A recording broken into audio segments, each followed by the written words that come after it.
You might not know this, but tires have their birthday stamped right on the sidewall. Look for the oval symbol, and the 4-digit code inside represents the week and year of manufacture. And the guideline I've always heard is that you should replace your street tires after 5 years, even if they still look good, because the rubber will have aged and hardened. But do tires really expire after 60 months, or is that just a myth the industry pushes to sell more product? Well, we talked to elastomer experts to learn how rubber actually ages. We've got a 7-year-old set of Hypersport tires and a senior citizen of a superbike to test them with, so we're about to get some definitive answers, or at least some more informed answers. Let's open up the shop manual.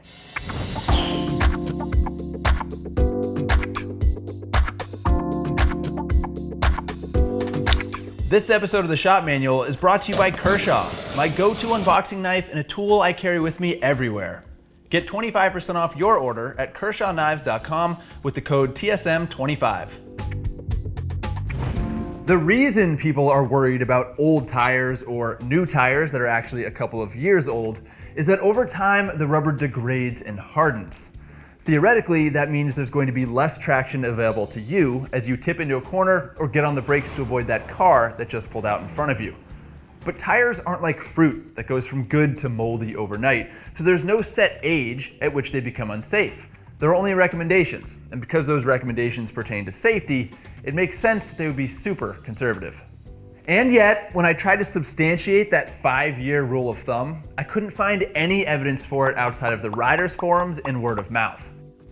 Avon is the closest with a 7-year recommendation, but other manufacturers like Bridgestone, Michelin, Continental, and Dunlop all say that 10 years is the allowable service life for a properly maintained set of tires. And I gotta say, a decade? That was a surprise. The skeptic in me feels like that is way too long to trust a set of tires, at least for the way that I like to ride. So, to test the theory that tires can be good for up to 10 years, we have sourced an unused set of Bridgestone RS10s from way back in 2014. We also have a fresh set from 2020 to compare them to, and we're gonna head to the racetrack with Dave, our beater GSXR 1000, to see how the old tires perform. So with any luck, I won't be filming the rest of this video from a hospital bed. For this test, we signed up for a public track day at Buttonwillow Raceway. And to kick things off, we installed the fresh RS10s with date codes from May and November 2020. I then took a few sessions to get familiar with the tire's handling and establish hot pressures, as well as give Dave a chance to snack on some Italian hors d'oeuvres.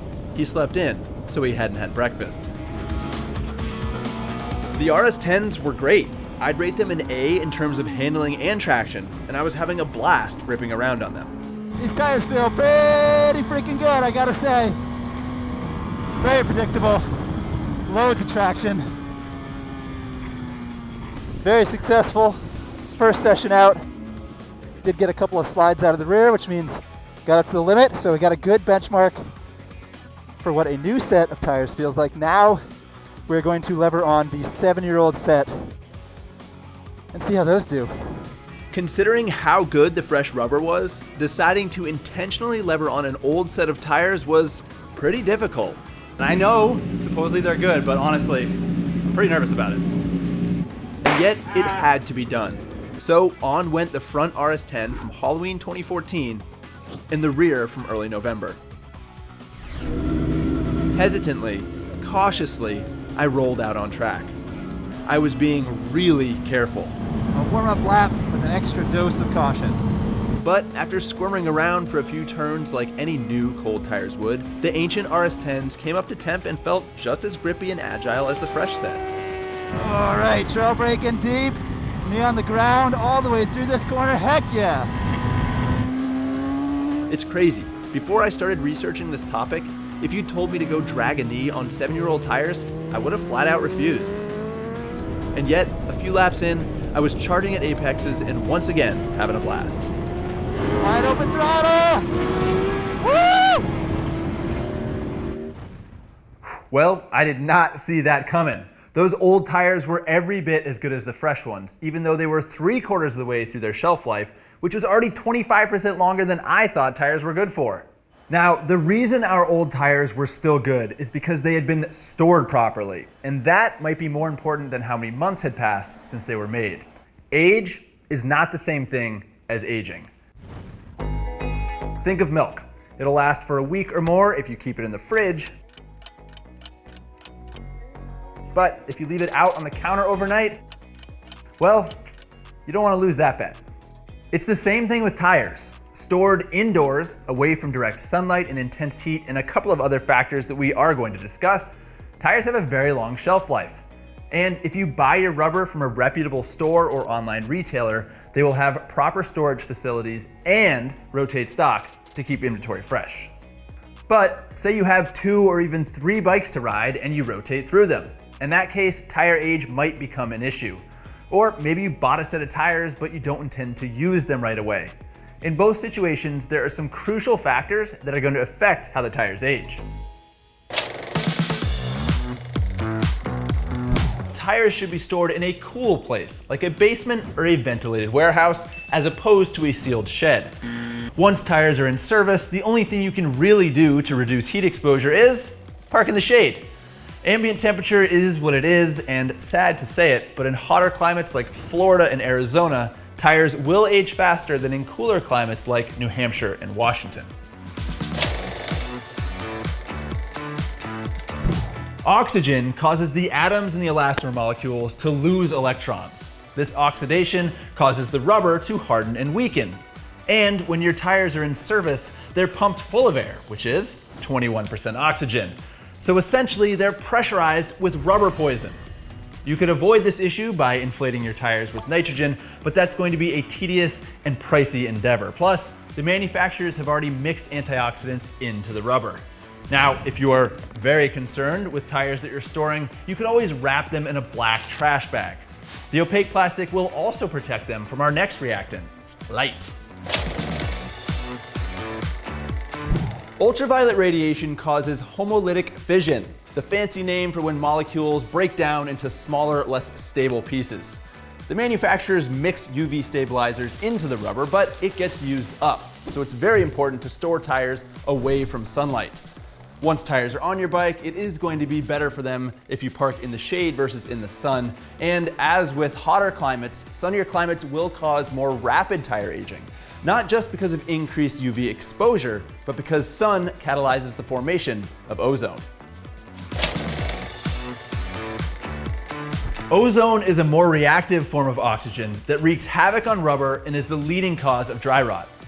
Ozone is created when vehicle exhaust, gasoline vapor, and other chemicals react with ultraviolet radiation and heat. Ozone is also created when air is exposed to electricity. So heavy electrical equipment like transformers, as well as appliances like refrigerators, compressors, dehumidifiers, and anything with an electric motor are going to kick off ozone as well.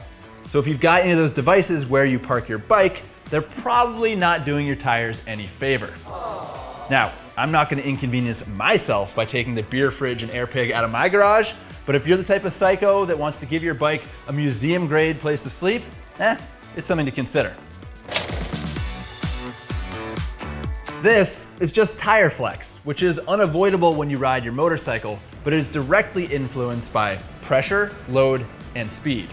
And we're not just talking about tread wear here, we're talking about carcass flex that fatigues the rubber and pretty much causes all of the reactions we talked about earlier to be accelerated.